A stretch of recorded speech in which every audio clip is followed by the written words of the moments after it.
மசோதாக்கள் மீது முடிவெடுக்க குடியரசுத் தலைவர் மற்றும் ஆளுநருக்கு காலக்கெடு விதிக்க முடியாது என்று உச்சநீதிமன்றம் விளக்கம் அளித்துள்ளது. சட்டமன்றத்தில் இரண்டாவது முறையாக நிறைவேற்றப்படும் மசோதாவை குடியரசுத் தலைவரின் பரிந்துரைக்கு அனுப்ப ஆளுநருக்கு அதிகாரம் இருப்பதாகவும் குறிப்பிட்டுள்ளது. சட்டப்பேரவையில் நிறைவேற்றப்பட்ட மசோதாக்களுக்கு ஆளுநர் ஆர்.என். ரவி ஒப்புதல் அளிக்காமல் இருப்பதாக கூறி தமிழ்நாடு அரசு தொடர்ந்த வழக்கை விசாரித்த உச்சநீதிமன்றம் மசோதாக்கள் மீது குடியரசுத் தலைவர் மற்றும் ஆளுநர் 3 மாதங்களுக்குள் முடிவெடுக்க வேண்டும் என்று காலக்கெடு நிர்ணயித்தது. மேலும் தனது சிறப்பு அதிகாரத்தை பயன்படுத்தி மசோதாக்களுக்கு ஒப்புதலும் வழங்கியது. இது தொடர்பான விரிவான ஆலோசனை வழங்குமாறு குடியரசுத் தலைவர் திரௌபதி முர்மு 14 கேள்விகளை உச்சநீதிமன்றத்தில் முன்வைத்தார். இதனை விசாரித்த உச்சநீதிமன்ற தலைமை நீதிபதி பி.ஆர். கவாய் தலைமையிலான அரசியல் சாசன அமர்வு பதிலளித்துள்ளது. அதன்படி இந்திய அரசியல் சாசனத்தின் 200வது பிரிவின் கீழ் மசோதாக்கள் மீது முடிவெடுக்க ஆளுநருக்கு இருக்கக்கூடிய விருப்பத் தேர்வுகள் என்னென்ன என்ற கேள்விக்கு மசோதாக்களுக்கு ஒப்புதல் அளித்தல், குடியரசுத் தலைவருக்கு அனுப்புதல் அல்லது மறுபரிசீலனை செய்ய கோரி சட்டமன்றத்திற்கு திருப்பி அனுப்புதல் ஆகிய 3 வாய்ப்புகள் மட்டுமே ஆளுநருக்கு இருப்பதாக உச்சநீதிமன்றம் விளக்கம் அளித்துள்ளது. மசோதாக்களை ஆளுநர் கிடப்பில் போடுவதற்கு உரிமை இல்லை என்று கூறிய உச்சநீதிமன்றம் அது கூட்டாட்சி தத்துவத்திற்கு எதிரானது என்று கருத்து தெரிவித்தது. மசோதாக்கள் மீது தனது விருப்ப தேர்வுகளை ஆளுநர் பயன்படுத்தும் போது அரசின் ஆலோசனைகளுக்கு அவர் கட்டுப்பட தேவையில்லை என்றும் உச்சநீதிமன்றம் குறிப்பிட்டுள்ளது. அதே சமயம் ஒரு மாநிலத்தில் ஆளுநர், அரசு என 2 அதிகார அமைப்புகள் இருக்க முடியாது என்று தெளிவுபடுத்திய உச்சநீதிமன்றம் மக்களால் தேர்ந்தெடுக்கப்பட்ட அரசும் அமைச்சரவையும் தான் முதன்மையான அதிகார அமைப்பாக இருக்க முடியும் என்றும் கூறியது. ஆளுநர் தனது அரசியலமைப்பு ரீதியான விருப்ப அதிகாரத்தை பயன்படுத்துவது நீதி விசாரணைக்கு உட்பட்டது அல்ல என்று உச்சநீதிமன்றம் தெரிவித்தது. மசோதாக்கள் மீது முடிவெடுக்க குடியரசுத் தலைவர் மற்றும் ஆளுநருக்கு காலக்கெடு நிர்ணயிப்பது ஜனநாயக மற்றும் அரசியல் சாசனத்திற்கு எதிரானது என்றும் உச்சநீதிமன்றம் குறிப்பிட்டது. எனவே மசோதாக்கள் மீது முடிவெடுக்க குடியரசுத் தலைவர் மற்றும் ஆளுநருக்கு காலக்கெடு நிர்ணயிக்க முடியாது என்று அரசியல் சாசன அமர்வு விளக்கம் அளித்துள்ளது. அதே சமயத்தில் காரணமின்றி நீண்ட காலத்திற்கு மசோதா மீது முடிவெடுக்காவிட்டால் மாநில அரசுகள் நீதிமன்றங்களை நாடலாம் என்றும் தெளிவுபடுத்தியுள்ளது. மேலும் குடியரசுத் தலைவர் மற்றும் ஆளுநரின் அதிகாரங்களை நீதிமன்றம் எடுப்பதும் ஜனநாயக கோட்பாடுகளுக்கு எதிரானது என்று நீதிபதிகள் தெரிவித்தனர். எனவே மாநில சட்டமன்றத்தால் இயற்றப்பட்ட சட்டம் ஆளுநரின் ஒப்புதல் இல்லாவிட்டால் நடைமுறையில் உள்ள சட்டமாக கருதப்படாது என்றும் உச்சநீதிமன்றம் உத்தரவிட்டுள்ளது. அரசியலமைப்பு சட்டப்பிரிவு 142 கீழ் உச்சநீதிமன்றத்திற்கு வழங்கப்பட்டுள்ள அதிகாரத்தை மசோதாக்களுக்கு ஒப்புதல் அளிக்க பயன்படுத்த முடியாது என்று நீதிபதிகள் குறிப்பிட்டுள்ளனர். மேலும் ஒரு மசோதா சட்டமாக மாறும்போது மட்டுமே நீதித்துறை மறு ஆய்வு செய்ய முடியும் என்றும் நீதிபதிகள் தெளிவுபடுத்தினர். எனவே தமிழ்நாடு அரசு தொடர்ந்த வழக்கில் மசோதாவிற்கு ஒப்புதல் அளிக்க குடியரசுத் தலைவர் மற்றும் ஆளுநருக்கு காலக்கெடு நிர்ணயம் செய்து உச்சநீதிமன்றத்தின் 2 நீதிபதிகள் அமர்வு பிறப்பித்த உத்தரவு அரசியல் அமைப்பிற்கு எதிரானது என்றும் அரசியல் சாசன அமர்வு தீர்ப்பளித்துள்ளது. இதனிடையே சட்டமன்றத்தில் 2வது முறையாக நிறைவேற்றப்படும் மசோதாவை குடியரசுத் தலைவரின் பரிந்துரைக்கு அனுப்ப ஆளுநருக்கு அதிகாரம் உள்ளதாக உச்சநீதிமன்றம் தெரிவித்துள்ளது. 2வது முறையாக பேரவையில் நிறைவேற்றப்படும் மசோதாவுக்கு ஆளுநர் ஒப்புதல் தர வேண்டும் அல்லது குடியரசுத் தலைவருக்கு அனுப்பலாமே தவிர திருப்பி அனுப்ப அதிகாரம் இல்லை என்றும் கூறியுள்ளது. நெல் கொள்முதலில் ஈரப்பதம் தளர்வு தொடர்பான தமிழ்நாடு அரசின் கோரிக்கையை மத்திய அரசு நிராகரித்துள்ளதாக முதலமைச்சர் ஸ்டாலின் குற்றம் சாட்டியுள்ளார். விவசாயிகளின் அழுகுரல் ஏன் கேட்கவில்லை என்றும் மத்திய பாஜக அரசை வினவியுள்ளார்.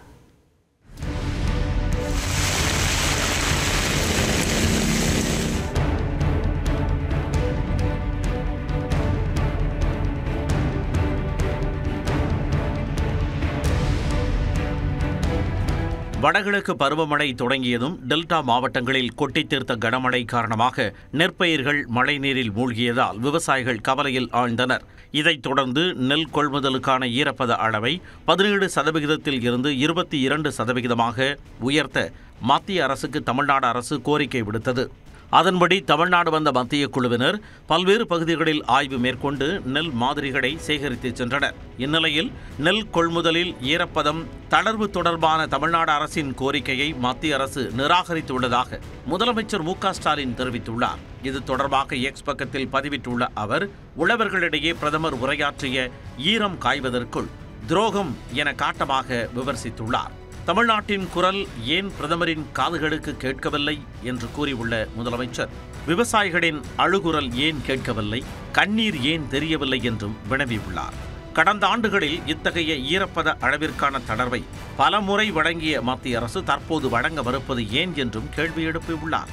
இந்த சூழலில் மத்திய அரசின் முடிவு அதிர்ச்சி அளிப்பதாக டெல்டா விவசாயிகள் வேதனை தெரிவித்துள்ளனர். எங்களுக்கு மிகப்பெரிய ஏமாற்றமாக இருக்குது. அதே மாதிரி பார்த்திங்கன்னா நிவாரணத்திலையும் பார்த்திங்கன்னா சென்ற ஆண்டு கணக்கெடுத்த நிவாரணமே இன்னும் கொடுக்கல. நேரடியாக விவசாயிகள் வயல்லேருந்து கொண்டு போய் 17% 18% கொடுக்க முடியுமா? அது சாத்தியமே கிடையாது. நெல் ஈரப்பதத்தை முடிவு செய்யும் உரிமையை தமிழ்நாடு அரசிடம் மத்திய அரசு ஒப்படைக்க வேண்டும் என விவசாயிகள் வலியுறுத்தியுள்ளனர். மத்திய குழு பார்த்துட்டு போய் கிட்டத்தட்ட 1 மாதம் ஆக போகுது. ஆனால் 1 மாதம் கழித்து இன்றைக்கி அதுக்கு அனுமதி இல்லை, 22% கொள்முதல் செய்ய முடியாது அப்படின்னு சொல்லக்கூடிய நிலைமை என்பது ஏற்பட்டிருக்கு. அதனால தான் நாங்கள் என்ன கேட்குறோம்னா, இதை தீர்மானிக்கிற உரிமையை மாநில அரசாங்க கையிலேயே கொடுங்க. இன்றைக்கு மத்திய அரசு எங்களுக்கு மிகப்பெரிய இடியை தூக்கி போட்டு தலையில் தமிழ்நாடு அரசுக்கிட்ட ஒப்படைச்சிடணும். மாநில அரசு அதனுடைய உரிமையை எடுத்துக்கொண்டு அதன் வாயிலாக எங்களுடைய நெல்லை கொள்முதல் பண்ணக்கூடிய சூழ்நிலையை உருவாக்கி கொடுக்கணும். மத்திய அரசுக்கு சில கோரிக்கைகளையும் விவசாயிகள் முன்வைத்துள்ளனர். சம்பா மற்றும் தாரடி பணிகள் நாங்கள் அறுவடை இந்த 2 மாத காலமாக அதுக்குள்ள அறுவடை தொடங்குறப்பயாவது மத்திய அரசு நிரந்தரமாக ஈரப்பதத்தை 22% அறிவிக்க வேண்டும் என்பது ஒட்டுமொத்த எங்களுடைய விவசாயிகளோட கோரிக்கை. பல்வேறு நலத்திட்டங்களை மோடி அரசு தந்திருந்தாலும் நல்ல ஆய்வு செய்து விவசாயிகள் நலன் கருதி ஈரப்பதத்தை 22%க்கு பிடிக்க வேண்டும் என்று அனுமதி கொடுக்க வேண்டும் என்று தெரிவித்துக் கொள்கிறேன். பொதுவாக அறுவடை நாட்களில் நெல்லின் ஈரப்பதம் 15% வரை இருக்கும். இதனால் 10 கிலோ நெல் மணிகள் அரவைக்கு செல்லும் பொழுது 5 கிலோ அளவிற்கு அரிசி கிடைக்கும். அதே நேரம் ஈரப்பதம் அதிகமாக இருந்தால் 3 கிலோ அரிசி மட்டுமே கிடைக்கிறது. மேலும் நெல்லை பல மாதங்கள் இருப்பு வைத்து அரவைக்கு பயன்படுத்தவும் இயலாது. வெயிலின் தாக்கம் அதிகமாக இருக்கும் பொழுது ஒரே நாளில் ஈரப்பதம் உள்ள நெல்லை காய வைக்க முடியும்.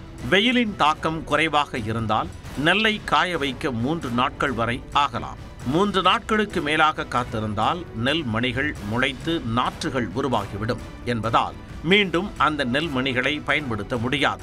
மன்னார்குடி நேரடி நெல் கொள்முதல் நிலையத்தில் மட்டுமே நெல் உலர்த்தும் இயந்திரம் சோதனை அடிப்படையில் அறிமுகம் செய்யப்பட்டுள்ளது. இதனால் அனைத்து இடங்களிலும் இயந்திரங்கள் மூலம் நெல்மணிகளை உலர்த்துவது என்பது சாத்தியமில்லை. சபரிமலை ஐயப்பன் கோயிலில் தங்கத்தகடுகள் திருடப்பட்ட வழக்கில் திருவிதாங்கூர் தேவசம் போர்டு முன்னாள் தலைவரும் ஆளும் சிபிஎம் கட்சியின் மூத்த தலைவர்களில் ஒருவருமான பத்மகுமார் கைது செய்யப்பட்டுள்ளார். இது ஆளும் சிபிஎம் அரசுக்கு கடும் நெருக்கடியை ஏற்படுத்தியுள்ளது.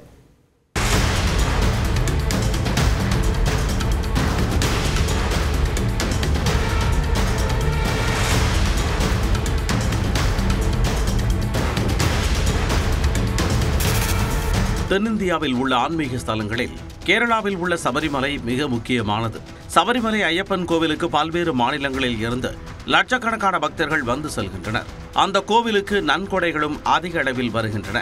அந்த வகையில் தற்பொழுது லண்டனில் வாழ்ந்து வருபவரும் பல்வேறு வழக்குகளில் சிக்கியவருமான தொழிலதிபர் விஜய் மல்லையா கடந்த 1998ஆம் ஆண்டு சபரிமலை கோவிலுக்கு 30 கிலோ தங்கத்தை நன்கொடையாக வழங்கினார். அவை ஐயப்பன் கோவிலின் கருவறை வாயிலில் துவாரபாலகர்கள் சிலைகளுக்கு கவசங்களாக அணிவிக்கப்பட்டிருந்தன.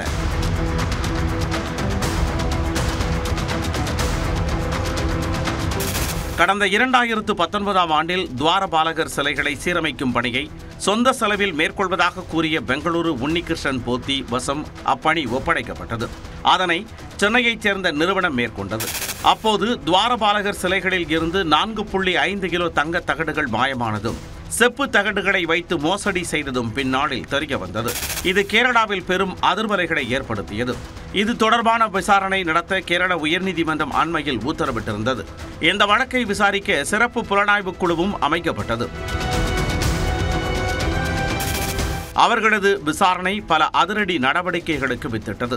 சபரிமலை கோவிலை நிர்வகிக்கும் திருவாங்கூர் தேவசம் போர்டின் முன்னாள் தலைவரான என் வாசு முதலில் கைது செய்யப்பட்டார்.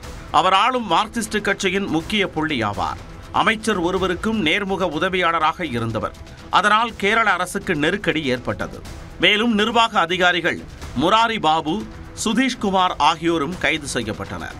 நகைகள் பராமரிப்பு மேலாளர் KS பைஜு மற்றும் உன்னிகிருஷ்ணன் போத்தி ஆகியோரும் கைது செய்யப்பட்டு விசாரணை நடைபெற்று வருகிறது.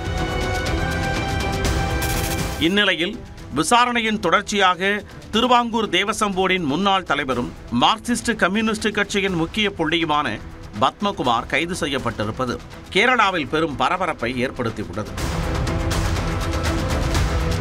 முன்னாள் எம்எல்ஏவுமான பத்மகுமார் கேரளாவில் உள்ளாட்சி தேர்தல் நடைபெறவுள்ள நிலையில் கைது செய்யப்பட்டிருப்பது ஆளும் மார்க்சிஸ்ட் கட்சிக்கு பின்னடைவை ஏற்படுத்தியுள்ளது. ஏற்கனவே கைது செய்யப்பட்ட வாசுவும் சிபிஎம் பிரமுகர் என்பதால் அக்கட்சிக்கு கடும் நெருக்கடி ஏற்பட்டுள்ளது. பத்மகுமார் கைதை தொடர்ந்து கருத்து கூறியுள்ள எதிர்க்கட்சித் தலைவர் வி.டி. சதீசன் மேலும் பல சிபிஎம் பிரமுகர்கள் இவ்வழக்கில் கைதாவார்கள் என்றும் நீதிமன்றம் தலையிடாவிட்டால் ஐயப்பன் சிலையை கூட திருடியிருப்பார்கள் என்றும் கூறியுள்ளார். 14 நாட்கள் நீதிமன்ற காவலுக்கு அனுப்பப்பட்ட பத்மகுமார் இவ்விஷயத்தில் ஐயப்ப சுவாமிதான் முடிவெடுப்பார் என கூறியுள்ளார். பழைய வாகனங்களுக்கு FC எனப்படும் தகுதிச் சான்று பெறுவதற்கான கட்டணத்தை 10 மடங்கு வரை உயர்த்தி மத்திய அரசு உத்தரவிட்டுள்ளது. எந்தெந்த வாகனங்களுக்கு எவ்வளவு கட்டணம் உயர்வு என்பதை வரைகலையுடன் விளக்குகிறார் நெறியாளர் சிவரஞ்சனி. பழைய வாகனங்களுக்கு தகுதிச் சான்று பெறுவதற்கான கட்டணத்தை இப்போ மத்திய அரசு உயர்த்தியிருக்காங்க. இதனுடைய முக்கியமான நோக்கம் ஒன்று காற்று மாசு தவிர்க்கணும், மற்றொன்று பாதுகாப்பற்ற வாகனங்களை முழுமையாக அகற்றுவதுதான். அந்த வகையில் இப்போ என்னென்ன மாற்றங்கள் கொண்டு வரப்பட்டிருக்கு என்பதை பார்க்கலாம். முதலாவதா இதுவரைக்கும் 15 ஆண்டுகள் பழமை ஆனால் மட்டும்தான் அடுத்ததாக நாம் தகுதிச் சான்று பெறுவோம். ஆனால் இப்போ இன்னும் ஆண்டுகளை குறைத்து இப்போ அமலுக்கு கொண்டு வந்திருக்காங்க. அந்த வகையில் 3 வகையாக அதை பிரிச்சிருக்காங்க. 10ல் இருந்து 15 ஆண்டுகள் ஆன வாகனங்களுக்கு ஒரு கட்டணம், 15ல் இருந்து 20 ஆண்டுகள் ஆன வாகனங்களுக்கு ஒரு கட்டணம், 20 ஆண்டுகளுக்கும் மேலே பழசாக இருக்குன்னா அந்த வாகனங்களுக்கு ஒரு கட்டணம்னு 3 வகையாக பிரித்திருக்காங்க. அந்த வகையில் பழைய கட்டணம் எவ்வளவு, புதிய கட்டணம் எவ்வளவு என்பதை பார்க்கலாம். முதலாவதா இருசக்கர வாகனங்கள். இருசக்கர வாகனங்களை பொறுத்த வரைக்கும் பழைய கட்டணம் 600 ரூபாயா இருந்தது. இப்போ புதுசா அமல்படுத்தி இருக்கிற விதிகளின்படி 10ல் இருந்து 15 ஆண்டுகள் பழமையானதுன்னா 400 ரூபாய், 15ல் இருந்து 20 ஆண்டுகள்னா 1000 ரூபாய், 20 ஆண்டுகளுக்கு மேல பழசுனா 2000 ரூபாய் அப்படின்னு இந்த கட்டணம் விதிக்கப்பட்டிருக்கு. அடுத்ததா பார்த்தோம்னா 3 சக்கர வாகனங்கள், ஆட்டோ மாதிரியான வாகனங்கள், இதுக்கு ஏற்கனவே 400ல் இருந்து 600 ரூபாயா இருந்தது. இப்போ புதிய விதிகளின்படி 10ல் இருந்து 15 ஆண்டுகளுக்கு 600, 15ல் இருந்து 20 ஆண்டுகளுக்கு 3000, 20 ஆண்டுகளுக்கு மேல அப்படின்னா 7000 ரூபாயா இது இருக்கும். அப்போ ஆட்டோ ஓட்டுநர்கள் இது குறித்து என்ன தெரிவிக்கிறாங்க அப்படின்றதையும் நாம பார்க்க வேண்டியிருக்கு. அடுத்ததா கார் மாதிரியான இலகு ரக வாகனங்கள், இதை பொறுத்த வரைக்கும் பழைய கட்டணம் படி 15 ஆண்டுகளுக்கு மேல பழசு அப்படின்னா 600ல் இருந்து 1000 ரூபாய் கொடுத்து நாம தகுதி சான்று பெறணும். அதுவே இப்போ புதிய விதிகளின்படி 10ல் இருந்து 15 ஆண்டுகள்னா 600 ரூபாய், 15ல் இருந்து 20 ஆண்டுகள்னா 5000 ரூபாய், 20 ஆண்டுகளுக்கு மேலனா 15000 ரூபாய் வரைக்கும் இந்த கட்டணத்தை உயர்த்தி இருக்காங்க. அடுத்து பார்க்கும்போது நடுத்தர வாகனங்கள், பயணிகள் வாகனங்கள், அதாவது வேன் மாதிரியான வாகனங்கள், நடுத்தர சரக்கு வாகனங்கள், இதை பொறுத்த வரைக்கும் பழைய கட்டணம் 15 ஆண்டுகளுக்கு மேலனா 1800 ரூபாயா இருந்தது. புதிய கட்டணத்தின்படி 10ல் இருந்து 15 ஆண்டுகள் பழசுனா 1000, 15ல் இருந்து 20 ஆண்டுகள் பழசுனா 10000, 20 ஆண்டுகளுக்கு மேல பழசுனா 20000 ரூபாய் வரைக்கும் கட்டணத்தை உயர்த்தி இருக்காங்க. அடுத்ததா லாரி, பேருந்துகள், இந்த மாதிரியான வாகனங்களுக்கு பழைய கட்டணம் 2500 ரூபாயா இருந்தது. இப்போ புதிய கட்டணம் 10ல் இருந்து 15 ஆண்டுகள் பழசுனா 1000, 15ல் இருந்து 20 ஆண்டுகள் பழசுனா 12500, 20 ஆண்டுகளுக்கு மேலனா 25000 ரூபாய் வரைக்கும் உயர்த்தி இருக்காங்க.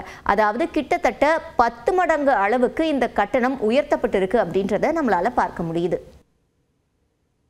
ஒரு நிமிட செய்தி தொகுப்பில் சிலவற்றை பார்க்கலாம். தமிழ்நாட்டில் இன்று 10 மாவட்டங்களில் கனமழை பெய்ய வாய்ப்புள்ளதாக சென்னை வானிலை ஆய்வு மையம் தெரிவித்துள்ளது. தென்கிழக்கு அரபிக்கடலில் ஒரு காற்றழுத்த தாழ்வு பகுதி நிலவும் நிலையில் நாளை தென்கிழக்கு வங்கக்கடலில் ஒரு காற்றழுத்த தாழ்வு பகுதி உருவாகக்கூடும் என்றும் அது 24ஆம் தேதி காற்றழுத்த தாழ்வு மண்டலமாக வலுப்பெறும் என்றும் கணிக்கப்பட்டுள்ளது. இந்நிலையில் இன்று தென்காசி, விருதுநகர், திருநெல்வேலி, கன்னியாகுமரி, தூத்துக்குடி மாவட்டங்களில் கனமழை பெய்யும். ராமநாதபுரம், கடலூர், மயிலாடுதுறை, நாகப்பட்டினம், திருவாரூர் மாவட்டங்களில் காரைக்காலிலும் கனமழை பெய்ய வாய்ப்புள்ளது. வருகின்ற 26ஆம் தேதி வரை கடலோர தமிழகத்தில் அநேக இடங்களிலும், உள் தமிழகத்தில் ஓரிரு இடங்களிலும், புதுச்சேரி, காரைக்காலில் மழை பெய்யக்கூடும் என்று தெரிவிக்கப்பட்டுள்ளது. சென்னை மற்றும் புறநகர் பகுதிகளில் வானம் ஓரளவு மேகமூட்டத்துடன் காணப்படும் என்றும் நகரின் ஒரு சில பகுதிகளில் இடி மின்னலுடன் கூடிய மிதமான மழை பெய்ய வாய்ப்பு இருப்பதாகவும் கூறப்பட்டுள்ளது. அந்தமான் கடற்பகுதிகள், தென்கிழக்கு மற்றும் தென்மேற்கு வங்கக்கடல் பகுதிகளில் சூறாவளி காற்று வீசக்கூடும் என்றும் மீனவர்களுக்கு எச்சரிக்கை விடுக்கப்பட்டுள்ளது.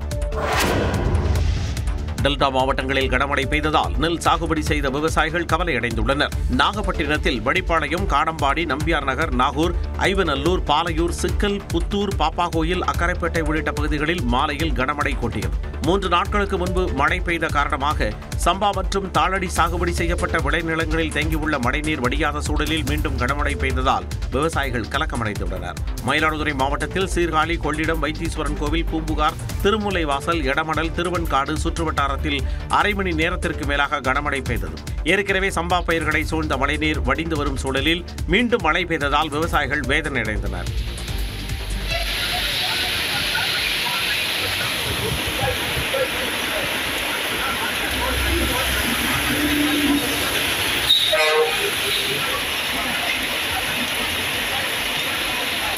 திருக்கடையூர், ஆக்கூர், செம்பனார் கோவில் சுற்றுவட்டாரத்திலும் கனமழை பெய்ததால் இயல்பு வாழ்க்கை பாதிக்கப்பட்டது.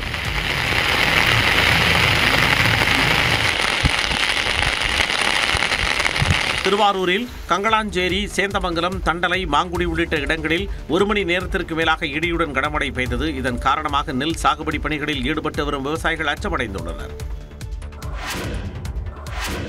அரசு ஊழியர்களுக்கான புதிய ஓய்வூதிய திட்டம் சிறப்பாக செயல்படுத்தப்படுவதாக உயர்நீதிமன்ற மதுரை கிளையில் தமிழ்நாடு அரசு விளக்கம் அளித்துள்ளது. பழைய ஓய்வூதிய திட்டத்தை மீண்டும் செயல்படுத்த கோரி திண்டுக்கல் மாவட்டம் வேடச்சந்தூரைச் சேர்ந்த ஆசிரியர் ஒருவர் கடந்த 2012ஆம் ஆண்டு பொதுநல மனு தாக்கல் செய்திருந்தார். இந்த வழக்கை விசாரித்த நீதிபதிகள் அனிதா சுமந்த் மற்றும் குமரப்பன் அமர்வு பழைய ஓய்வூதிய திட்டம் குறித்து அரசின் நிலைப்பாடு என்ன என்று பதிலளிக்க உத்தரவிட்டிருந்தது. இந்த வழக்கு மீண்டும் விசாரணைக்கு வந்தபோது தமிழ்நாடு நிதித்துறை சார்பில் பதில் மனு தாக்கல் செய்யப்பட்டது. அதில் புதிய ஓய்வூதிய திட்டம் 20 ஆண்டுகளுக்கு மேலாக முழுமையாக செயல்படுத்தப்பட்டு வருவதாகவும் இதில் தேக்க நிலை இருப்பதாக மனுதாரர் கூறுவது தவறானது என்றும் தமிழ்நாடு அரசு மறுத்துள்ளது. புதிய ஓய்வூதிய திட்டம் தொடர்பாக பெறப்பட்ட 54,000 கோரிக்கைகளில் இதுவரை 51,000 கோரிக்கைகளுக்கு தீர்வு காணப்பட்டுள்ளதாக குறிப்பிடப்பட்டுள்ளது. மேலும் இந்த மனுவை தள்ளுபடி செய்ய வேண்டும் என தமிழ்நாடு அரசு தரப்பில் கோரிக்கை விடுக்கப்பட்ட நிலையில் வழக்கு விசாரணையை டிசம்பர் 4ஆம் தேதிக்கு நீதிபதிகள் ஒத்திவைத்தனர். நாமக்கல்லில் முட்டை விலை மேலும் 5 காசுகள் உயர்ந்து கொள்முதல் விலை ₹6.10 புதிய உச்சத்தை எட்டியது. ஏற்றுமதி மற்றும் வட மாநிலங்களுக்கான தேவை அதிகரித்து வரும் நிலையில் பள்ளி சத்துணவு திட்டத்திற்கு அனுப்பும் முட்டைகளின் எண்ணிக்கையும் அதிகரித்துள்ளன. இதன் காரணமாக தற்பொழுது நாமக்கல் மண்டலத்தில் முட்டை விலை கிடுகிடுவென உயர்ந்து வருகிறது. நேற்று தேசிய முட்டை ஒருங்கிணைப்பு குழு கூட்டத்தில் முட்டை கொள்முதல் விலை மேலும் 5 காசுகள் உயர்த்தி ₹6.10 நிர்ணயம் செய்யப்பட்டது. கடந்த 6 நாட்களில் மட்டும் முட்டை கொள்முதல் விலை 25 காசுகள் உயர்ந்திருப்பது குறிப்பிடத்தக்கது.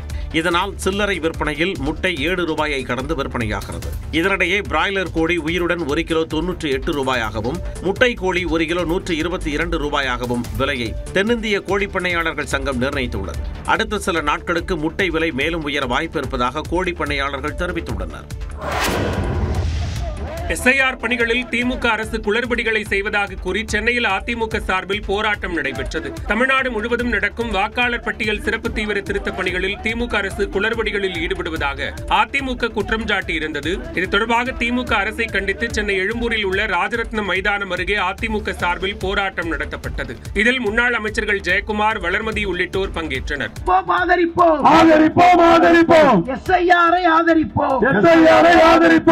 போராட்டத்தின் போது திமுக அரசுக்கு எதிராக அவர்கள் முழக்கமிட்டனர். தொடர்ந்து செய்தியாளர்களை சந்தித்த முன்னாள் அமைச்சர் ஜெயக்குமார் SIR அவசியமான ஒன்று என்று தெரிவித்தார். திமுக பொறுத்தவரை எதை நம்பி இருக்கு? இன்னைக்கு இறந்தவர்களை நம்பி இருக்கு, குடிபெயர்ந்து ஷிப்டடு கள்ள ஓட்டு நம்பி இருக்கு.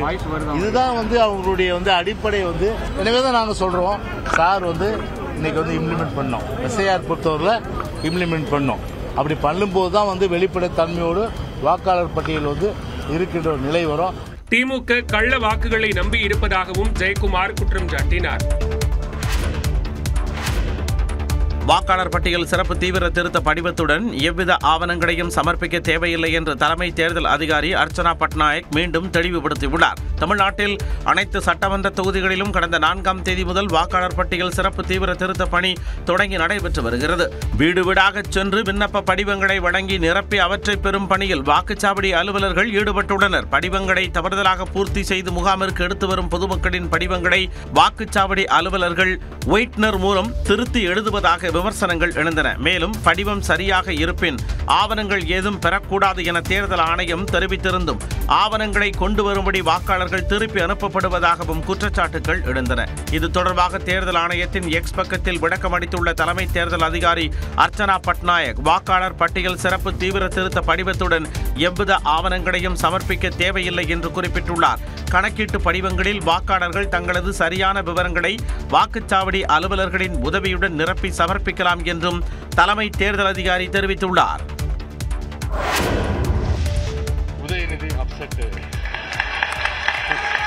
செல்வ பெருந்தகை ஆப்சென்ட். நிகழ்ச்சிக்கு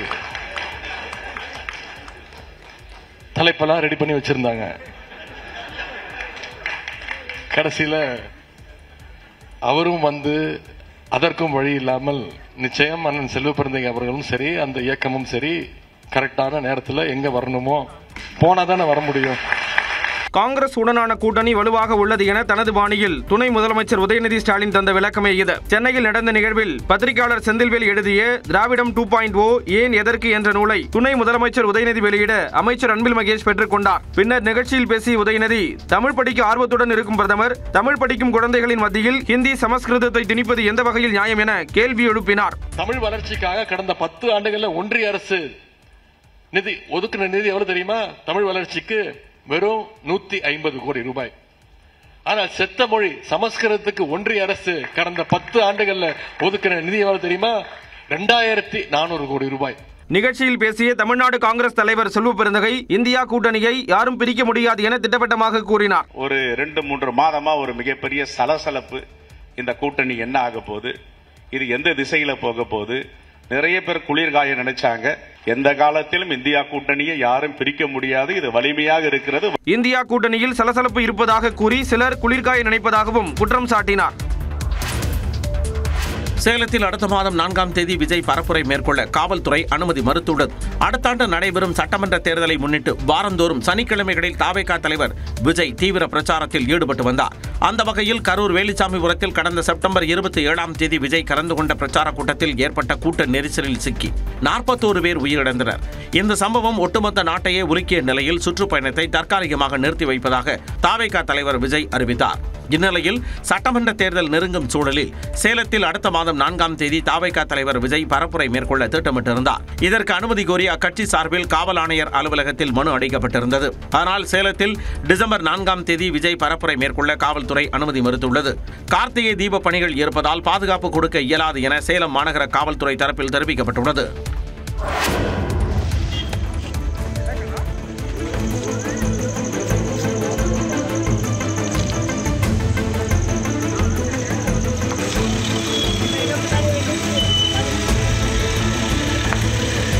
கர்நாடக மாநில எல்லை வனப்பகுதியில் இருந்து 40க்கும் மேற்பட்ட யானைகள் ஓசூர் பகுதிக்குள் இடம்பெயர்ந்ததால் சானமாவு பகுதி மக்கள் பீதியடைந்தனர். தமிழக எல்லைக்குள் நுழைந்து சானமாவு வனப்பகுதியில் யானை கூட்டம் முகாமிட்டிருந்தது. யானைகளை மீண்டும் கர்நாடக வனப்பகுதிக்கு விரட்ட வேண்டும் என சுற்றுவட்டார கிராம மக்கள் வனத்துறைக்கு கோரிக்கை விடுத்தனர். இதனையடுத்து நேற்று மாலை யானைகள் முகாமிட்டிருந்த பகுதியில் வனத்துறையினர் பட்டாசு வெடித்து அவற்றின் பாதையை மாற்றினர். சானமாவு சினிகிரி பள்ளி வழியே சென்ற யானைகள் போடிச்சிப்பள்ளி கிராமத்திற்குள் நுழைந்தன. யானைகள் செல்வதற்காக கிளமங்கலம் உத்தரப்பள்ளி சாலையில் போக்குவரத்து நிறுத்தப்பட்டது. குட்டிகள் முதல் பிரம்மாண்ட யானைகள் வரை கூட்டமாக ஓடியதை பொதுமக்கள் ஆச்சரியத்துடன் வேடிக்கை பார்த்தனர்.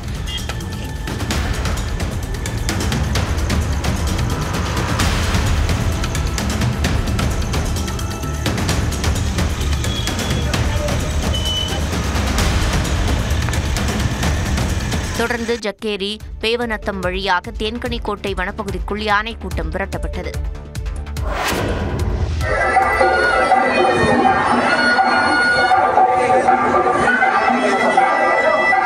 கந்தூரி விழாவை முன்னிட்டு நாகூர் தர்கா வண்ண விளக்குகளால் அலங்கரிக்கப்பட்டுள்ளது.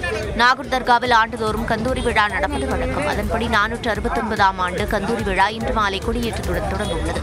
இதை முன்னிட்டு நாகூர் தர்காவில் 5 மினராக்கள், ஆண்டவர் கோபுரம், மண்டபம், உப்பு கிணறு, பக்தர்கள் அமரும் கூடம் உள்ளிட்ட அனைத்து இடங்களும் இரவு முழுவதும் மின்னொளியில் ஜொலித்தன. இதனை கண்டு பக்தர்கள் செல்ஃபி எடுத்து மகிழ்ந்தனர். நாகை யாகுசாயின் பள்ளியில் இருந்து காலை கொடி ஊர்வலம் தொடங்க இருப்பதை முன்னிட்டு இரவு வானவேடிக்கை விமர்சையாக நடைபெற்றது.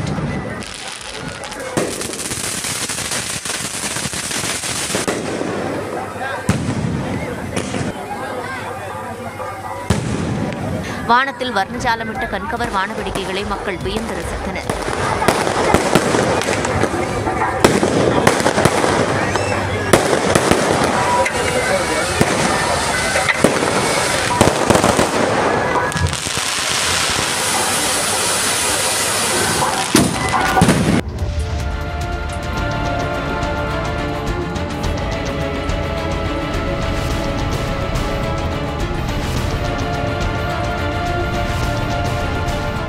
கோவை இருகூர் பகுதியில் தனியார் நிறுவனத்திற்குள் பதுங்கியிருந்த சிறுத்தை தப்பியோடிய காட்சிகளை இவை. வனப்பகுதியை விட்டு வெளியேறிய சிறுத்தை ஒன்று வழித்தடத்தை மறந்து சூலூர் அருகே இருகூர் பகுதிக்கு வந்தது. நொய்யல் ஆற்று பகுதிக்கு அருகே உள்ள மோட்டார் நிறுவனத்திற்குள் நுழைந்த சிறுத்தை அங்கு உலாவியது. அப்போது கண்காணிப்பு பணியில் இருந்த இரவு பணி காவலாளியை பார்த்ததும் பதுங்கிய சிறுத்தை அவர் நகர்ந்து சென்றதும் ஒரே ஓட்டமாக ஓடி மாயமானது.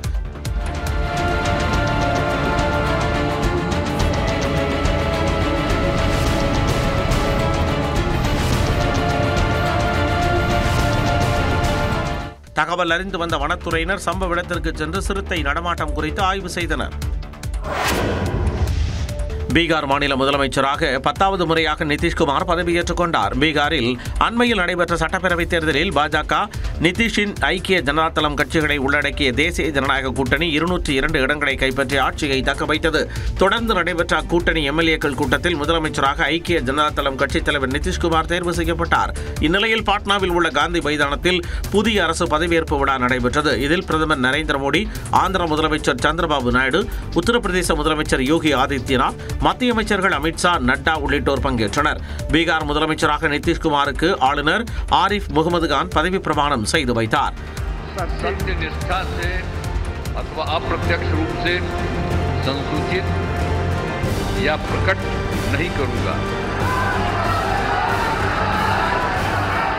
பாஜக தலைவர்கள் சாம்ராட் சௌத்ரி, விஜய் சின்ஹா ஆகியோர் பீகார் துணை முதல்வர்களாகவும் 26 பேர் அமைச்சர்களாகவும் பதவியேற்றுக் கொண்டனர். இதனைத் தொடர்ந்து பீகார் மக்களுக்கு பிரதமர் மோடி நன்றி தெரிவித்தார். இந்திய மகளிர் கிரிக்கெட் அணியின் நட்சத்திர வீராங்கனை ஸ்மிருதி மந்தனா தனக்கு திருமண நிச்சயதார்த்தத்தை நடந்ததை சக அணி தோழியருடன் கொண்டாட்டமாக அறிவித்துள்ளார். உலகக்கோப்பையை வென்ற உற்சாகத்துடன் ஸ்மிருதி மந்தனா தனது காதலர் பலாஷ் முச்சலை கரம் பிடிக்க உள்ளார். மத்திய பிரதேச மாநிலம் இந்தூரைச் சேர்ந்த பலாஷ் முச்சல் இசையமைப்பாளராகவும் திரைப்பட தயாரிப்பாளராகவும் உள்ளார்.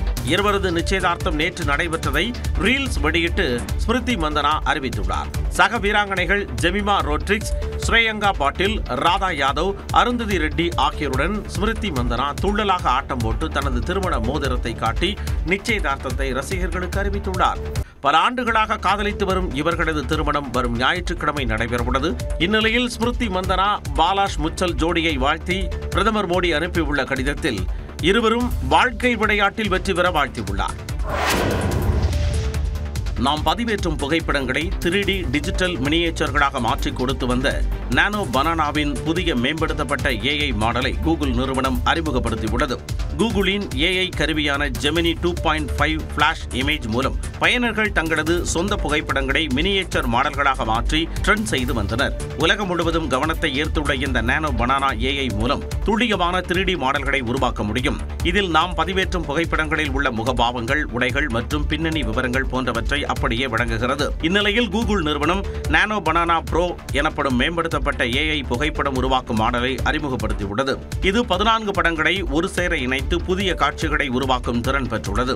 அத்துடன் போஸ்டர், அழைப்புதழ், இன்ஃபோகிராபிக்ஸ் போன்றவற்றை உருவாக்குவதற்கு சிறந்ததாக பார்க்கப்படுகிறது. முக்கியமாக படங்களில் நேரடியாக வாசிக்கக்கூடிய எழுத்துக்களை பல மொழிகளில் உருவாக்கும் திறன் கொண்டுள்ளது. பயனர்கள் ஒளி, நிறம், கேமரா, கோணம் போன்றவற்றை எளிதில் மாற்றலாம் என்றும் 4K ரிசொல்யூஷன் வரை பல ஆஸ்பெக்ட்ஸ் ரேஷியோக்களில் படங்களை உருவாக்க முடியும் என்றும் தெரிவிக்கப்பட்டுள்ளது. இலவசமாக உருவாக்கப்படும் புகைப்படங்களில் வாட்டர் மார்க் இடம்பெற்றிருக்கும். அதே நேரம் கட்டண சந்தாதாரர்களுக்கு வாட்டர் மார்க் இடம்பெறாது என்று கூகுள் தரப்பில் தெரிவிக்கப்பட்டுள்ளது. மதுரை கோவை மெட்ரோ ரயில் திட்ட அறிக்கையை மத்திய அரசு திருப்பி அனுப்பியது அரசியல் ரீதியாக சலசலப்பை ஏற்படுத்தியுள்ளது. மதுரை கோவை மெட்ரோ ரயில் திட்டங்களுக்கான அனுமதி கோரி தமிழ்நாடு அரசு அனுப்பிய விரிவான திட்ட அறிக்கையை மத்திய அரசு திருப்பி அனுப்பியுள்ளது. இதுகுறித்து மத்தியில் ஆளும் பாஜகவும் மாநிலத்தில் ஆளும் திமுகவும் மாறி மாறி குற்றம் சாட்டி வருகின்றன. இது தொடர்பாக தனது எக்ஸ் தளத்தில் பதிவிட்டிருந்த முதலமைச்சர் மு.க. ஸ்டாலின், கோயில் நகர் மதுரைக்கும் தென்னிந்திய மான்செஸ்டர் கோவைக்கும் நோ மெட்ரோ என மத்திய பாஜக அரசு நிராகரித்துள்ளது என குற்றம் சாட்டியிருந்தார். இந்நிலையில் விண்ணப்பத்தில் தவறான தகவல்களை தமிழ்நாடு அரசு அளித்துள்ளதாக மத்திய அமைச்சர் மனோகர்லால் கட்டார் விளக்கம் அளித்துள்ளார். எக்ஸ் பக்கத்தில் பதிவிட்டுள்ள அவர், சென்னையை விட குறைந்த நீளமுள்ள கோவை மெட்ரோ ரயிலில் சென்னையை விட அதிகம் பேர் பயணிப்பார்கள் என்று திட்ட அறிக்கை சமர்ப்பிக்கப்பட்டிருப்பதாக தெரிவித்துள்ளார்.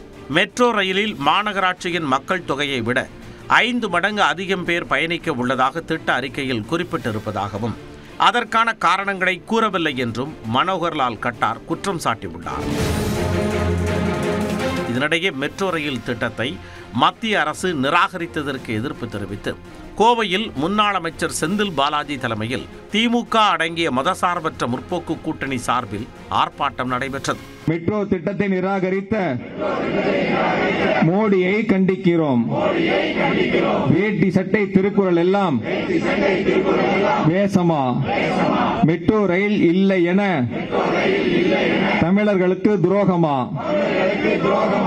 இதை குறிப்பிட்டு தனது எக்ஸ் பக்கத்தில் பதிவிட்டுள்ள முதலமைச்சர் மு.க. ஸ்டாலின், தமிழ்நாட்டின் வளர்ச்சியை தடுக்கும் தீய எண்ணமே உருவான மத்திய பாஜக அரசுக்கு எதிராக மதசார்பற்ற முற்போக்கு கூட்டணி கோவையில் திரண்டதாக தெரிவித்துள்ளார். கோவை மற்றும் மதுரை மாநகரங்களுக்கான மெட்ரோ ரயில் திட்ட நிராகரிப்பிற்கு எதிராக தமிழ்நாடு போராடும், தமிழ்நாடு வெல்லும் என குறிப்பிட்டுள்ளார். இந்நிலையில் கொங்கு மண்டலத்திற்கு மெட்ரோ ரயில் சேவை வந்துவிடக் கூடாது என்ற நோக்கில் திமுக விரிவான திட்ட அறிக்கையை தயாரித்துள்ளதாக பாஜக மாநில தலைவர் நயினார் நாகேந்திரன் குற்றம் சாட்டியுள்ளார். மதுரையில் பஸ் டிரான்ஸ்போர்ட்டுக்கும் மெட்ரோ டிரான்ஸ்போர்ட்டுக்கும் 2 to 3 minutes தான் கேப் இருக்கு எழுதியிருக்காங்க. இவங்க ஏன் அப்படி எழுதுனாங்க? எங்களுக்கு வேணும் அப்படின்னு எழுதணும். ஒன்று ரோ அப்படின்னு சொல்லுவாங்க, மீட்டர் ரோ அப்படின்னாக்கி அந்த ஸ்டேஷன் மெட்ரோ ஸ்டேஷன் அதில் மினிமம் 22 மீட்டர் அகலம் இருக்கும். இவங்க கொடுத்துருக்கிறது 10 to 12 மீட்டர் கொடுத்துருக்கிறாங்க. அதே சமயம் நிராகரிப்பதற்கு முன்பு மாநில அரசிடம் மத்திய அரசு விளக்கம் கேட்காதது ஏன் என திமுக எம்பி தயாநிதி மாறன் கேள்வி எழுப்பியுள்ளார். ஆய்வு கொடுத்துருக்காங்களே, கொடுத்து கிட்டத்தட்ட 2 நாடுகளை அந்த கோப்பையை வைத்துக் கொண்டு என்ன இப்ப சொல்வீங்களா? அதாவது இப்போது அது பத்திரிகைகள் சொல்வது முன்னால் நீங்க எழுத்து கேட்டிருக்கலாம்ல. குறை இருக்கு, நிறைய இருக்கு, குறைகள் இருக்கு, நிறைகள் இருக்கு, பேசிருக்கலாம். ஏன் பேசல நீங்க? அதேபோல தமிழ்நாடு அரசு சமர்ப்பித்த திட்ட அறிக்கையில் குறைபாடுகள் உள்ளதாக பாஜக பொய் பரப்புவதாக பிசிக தலைவர் திருமாவளவன் குற்றஞ்சாட்டியுள்ளார். கூட்டாட்சி முறையை சீர்குலைக்கும் வகையில் தொடர்ந்து தமிழ்நாட்டை மத்திய அரசு புறக்கணிக்கிறது என்றும் இதற்கு பாஜகவின் தமிழ்நாடு விரோத நிலைப்பாடே காரணம் என்றும் விமர்சித்துள்ளார். இந்நிலையில் திட்ட அறிக்கை மீண்டும் சமர்ப்பிக்கப்படுமா, கோவை மற்றும் மதுரைக்கு மெட்ரோ ரயில் வருமா என்பதே ஒட்டுமொத்த மக்களின் எதிர்பார்ப்பாக உள்ளது. எக்ஸ்பிரஸ் 18 செய்திகள் சிலவற்றை பார்க்கலாம். சென்னை கீழ்ப்பாக்கம் அரசு மருத்துவமனையில் தாய்ப்பால் குடிக்கும் போது மூச்சு திணறல் ஏற்பட்டு 2 நாள் குழந்தை உயிரிழந்தது சோகத்தை ஏற்படுத்தியுள்ளது. வலசரவாக்கத்தைச் சேர்ந்த பிரதீப்குமார் ராஜேஸ்வரி தம்பதிக்கு கடந்த 18ஆம் தேதி கீழ்ப்பாக்கம் அரசு மருத்துவமனையில் பெண் குழந்தை பிறந்தது. தாயும் சேயும் மருத்துவமனையில் சிகிச்சையில் இருந்த நிலையில் வியாழக்கிழமை காலை ராஜேஸ்வரி குழந்தைக்கு வழக்கம் போல தாய்ப்பால் கொடுத்துள்ளார். அப்போது திடீரென மூச்சு திணறல் ஏற்பட்டு குழந்தை பரிதாபமாக உயிரிழந்தது.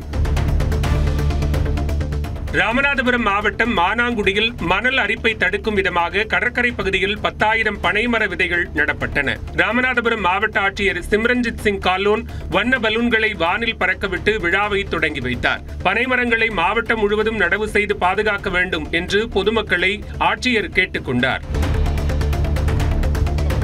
கன்னியாகுமரி மாவட்டம் குளச்சலில் உலக மீனவர் தினத்தை ஒட்டி மீனவர்கள் கேக் வெட்டி கொண்டாட்டத்தில் ஈடுபட்டனர். பாரம்பரிய கரைவலை மற்றும் தலைச்சுமடு மீனவர்கள் பொன்னாடை அணிவித்து கௌரவிக்கப்பட்டனர். தெற்காசி மீனவ தோழமை சார்பில் கொண்டாட்டம் நடைபெற்றது.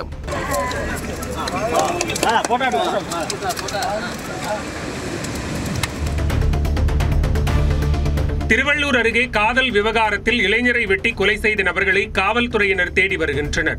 தோட்டக்காடு பகுதியைச் சேர்ந்த ரஞ்சித் என்ற 20 வயது இளைஞர் சுடுகாடு பகுதியில் உள்ள முட்புதரில் கழுத்து வெட்டப்பட்ட நிலையில் சடலமாக கிடந்தார். தகவலறிந்து வந்து உடலை மீட்ட காவல்துறையினர் பிரேத பரிசோதனைக்கு அனுப்பினர். ரஞ்சித் குமார் காதல் விவகாரத்தில் கொலை செய்யப்பட்டதாக கூறப்படும் நிலையில் அதற்கு காரணமானவர்கள் குறித்து தீவிர விசாரணை நடத்தி வருகின்றனர். கொடைக்கானலில் பேருந்து வருவதை எறியாமல் இருசக்கர வாகனத்தை ஓட்டிச் சென்ற பெண் நூலிழையில் உயிர் தப்பினார். சாமர்த்தியமாக செயல்பட்ட பேருந்து ஓட்டுநர் பெண் மீது மோதாமல் இருக்க சாலை தடுப்பு மீது மோதி பேருந்தை நிறுத்தினார். இந்த விபத்தில் லேசான காயங்களுடன் சுதா என்ற அந்த பெண் உயிர் தப்பினார்.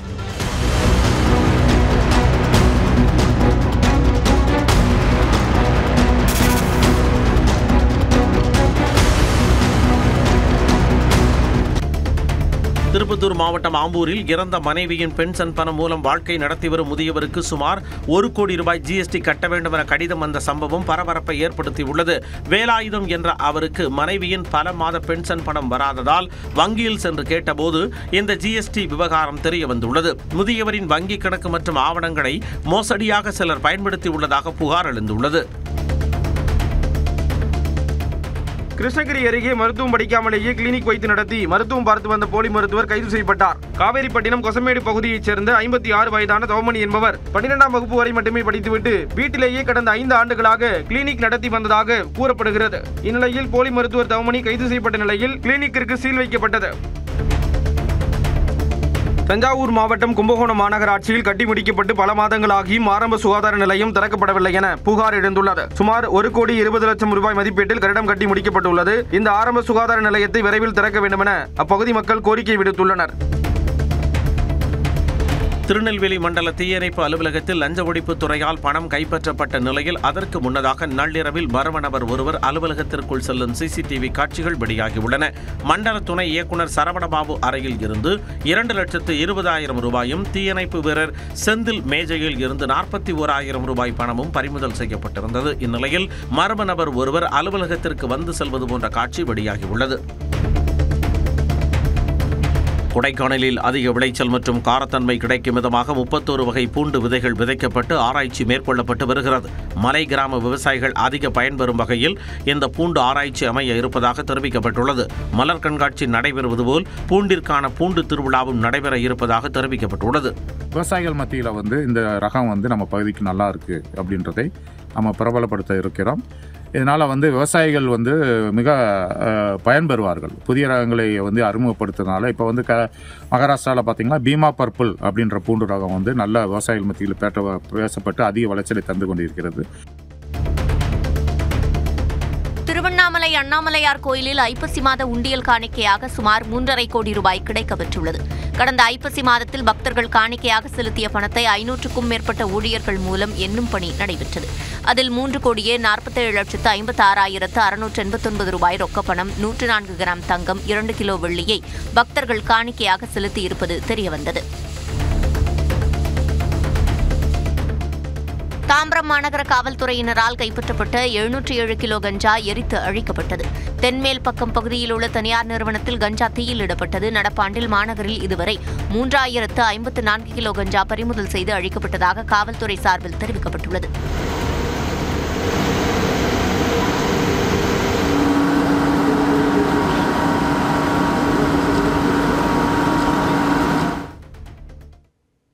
கோவாவில் சர்வதேச திரைப்பட விழா வண்ணமயமான கலை நிகழ்ச்சிகளுடன் தொடங்கியுள்ளது. திரைத்துறையில் 50 ஆண்டுகளை நிறைவு செய்ததற்காக நடிகர் பாலகிருஷ்ணா கௌரவிக்கப்பட்டார்.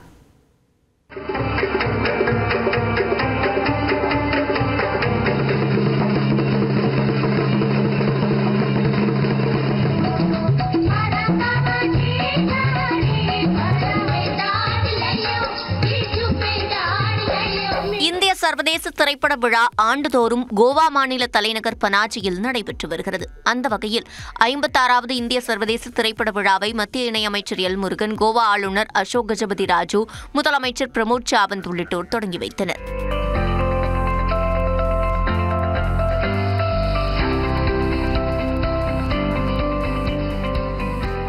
பாரத் ஏக்ஷூர் என்ற தலைப்பில் ஆந்திரா, ஒடிஷா, ஜார்க்கண்ட், மேற்குவங்கம், ஹரியானா, கோவா, அசாம் உள்ளிட்ட 16 மாநிலங்களைச் சேர்ந்த 100க்கும் மேற்பட்ட கலைஞர்களின் கண்கவர் கலை நிகழ்ச்சிகள் நடைபெற்றன.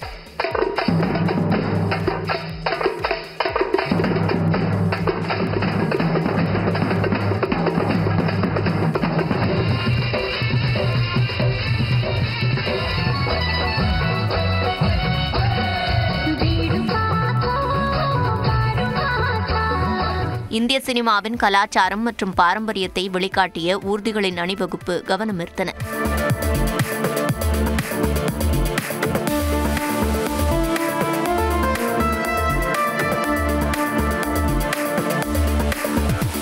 நிகழ்ச்சியில் தெலுங்கு நடிகர் நந்தமுரி பாலகிருஷ்ணாவின் 50 ஆண்டுகால சினிமா பயணத்தை கௌரவிக்கும் வகையில் அவருக்கு நினைவு பரிசு வழங்கப்பட்டது.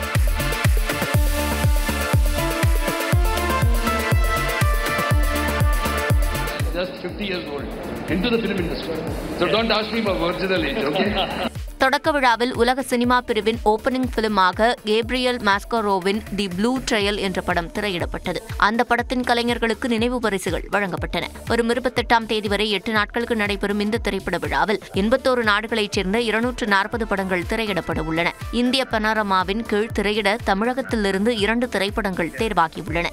அதன்படி சிவகார்த்திகேயனின் அமரன், நடிகர் அப்புக்குட்டியின் பிறந்தநாள் வாழ்த்துக்கள் மற்றும் ஈவி கணேஷ் பாபு இயக்கி நடித்துள்ள ஆனிரை என்ற குறும்படம் திரையிடப்பட உள்ளன. இந்த விழாவில் சிறந்த நடிகர், நடிகைகளுக்கு விருதுகள் வழங்கப்பட உள்ளன.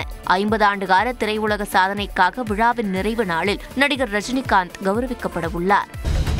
சிவகாசி ஸ்ரீவில்லிபுத்தூர் சாலையில் சண்டையிடுவது போல் நடித்து வாகன ஓட்டிகளை விபத்தில் சிக்க வைக்கும் இளைஞர்களின் செயல் அதிர்ச்சியை ஏற்படுத்தியுள்ளது. ரீல்ஸ் பதிவிடுவதற்காக இந்த செயலில் ஈடுபட்ட இளைஞர்கள் மீது நடவடிக்கை எடுக்க பொதுமக்கள் வலியுறுத்தியுள்ளனர்.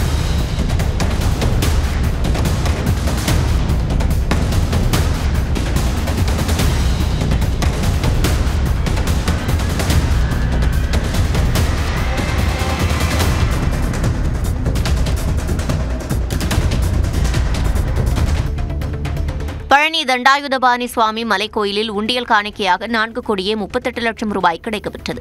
33 நாட்களில் கோயில் உண்டியல்கள் நிறைந்ததால் கார்த்திகை மண்டபத்தில் காணிக்கை என்னும் பணி 2 நாட்களாக நடைபெற்றது.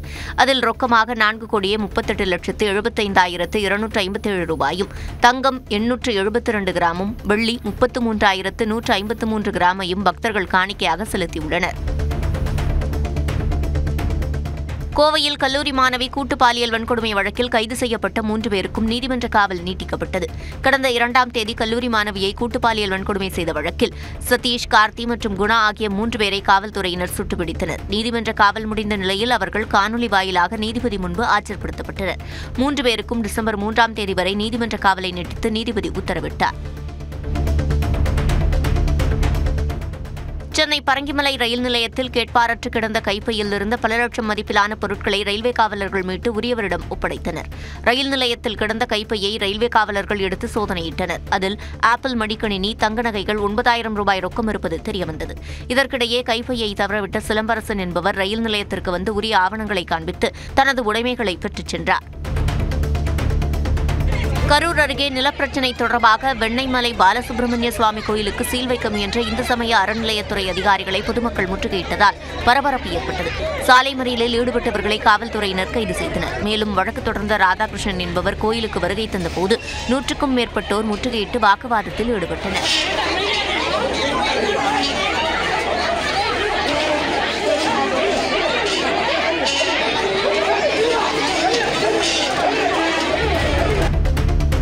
நாகை அருகே தேபூரில் தற்காலிக ஓட்டுநர் இயக்கிய அரசு பேருந்து ஏற்படுத்திய விபத்தில் கல்லூரி மாணவி உயிரிழந்தது சோகத்தை ஏற்படுத்தியது. அண்ணாப்பிள்ளை தெருவைச் சேர்ந்த காவியதர்ஷினி வழக்கம் போல் கல்லூரி முடிந்து பேருந்தில் தேவூருக்கு வந்திறங்கி நடந்து சென்றார். திடீரென ஓட்டுநரின் கட்டுப்பாட்டை இழந்த பேருந்து சாலையோரம் சென்றவர்கள் மீது மோதிய நிலையில் பேருந்தின் கீழே சிக்கிய காவியதர்ஷினி பலத்த காயமடைந்ததால் மருத்துவமனைக்கு செல்லும் வழியில் உயிரிழந்தார். இதனிடையே அங்கிருந்து தப்பியோடி தலைமறைவான தற்காலிக ஓட்டுநரை தேடி வருகின்றனர். கோவை பேரூர் புட்டுவிக்கி செல்லும் பாலம் அருகே புளிய மரத்தில் இரையை தேடி கண்ணாடி விரியன் பாம்பு ஏறிய வீடியோ வெளியாகியுள்ளது. கொடிய விஷம் கொண்ட கண்ணாடி விரியன் பாம்பு கண்ட பொதுமக்கள் அச்சமடைந்து தூரத்திலிருந்து வீடியோ எடுத்துள்ளனர்.